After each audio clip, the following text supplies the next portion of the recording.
with Donovan Mitchell being traded from the Jazz to the Cavs, what do you think his impact is going to be for Cleveland this upcoming season? I think it's going to be big. I think it's going to assist the team offensively, give Darius Garland a little bit of a break to not have to shoulder the weight of the franchise on his shoulders. A very young, athletic individual, obviously an all-star as well. I think that backcourt is going to be one of the better backcourts in the Eastern Conference. I think you pair that with the young core that they have building right now. Aside from Garland, you also have Mobley, you also have Jared Allen to protect the rim. And you have, of course, some veteran players on that bench like Ricky Rubio, although coming off of a couple of injuries, you may say that he may not be as viable as he once was, but still a veteran nonetheless.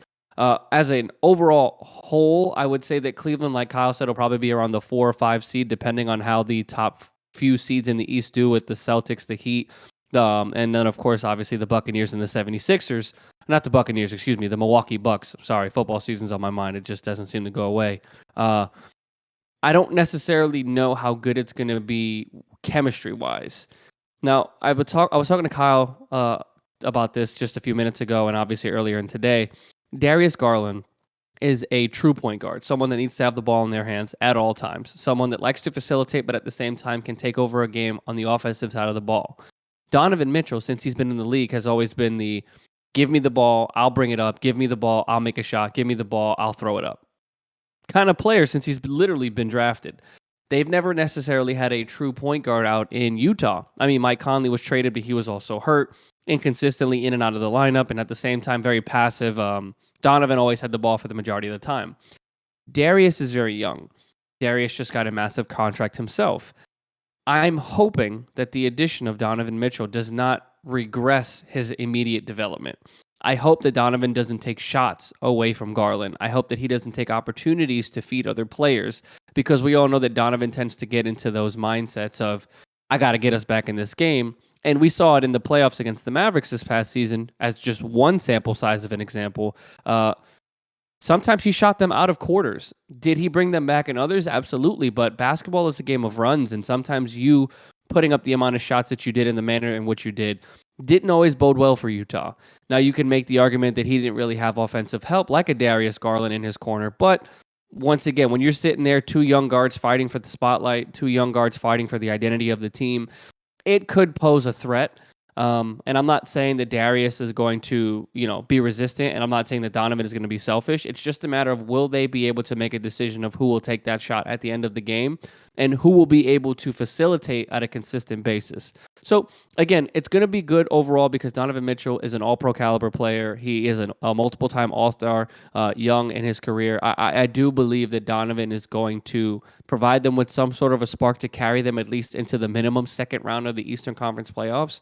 But to say early enough that they can compete for a finals, it's just a little too early for me. But overall, I think the trade is great. And obviously, you know, Danny Ainge has 15 first-round picks over the next 7 years, so he is sitting here pretty with quite the future ahead of him in Utah. So I think that they're doing pretty well for themselves in terms about building for the future.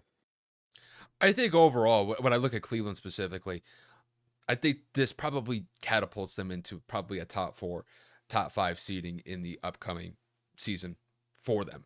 It's just, when you bring somebody like Donovan Mitchell in, the prolific player that he's going to present on that roster, I think that's going to be a huge bump for Cleveland moving forward. Overall, I look at their starting five. It's going to be Darius Garland, Donovan Mitchell.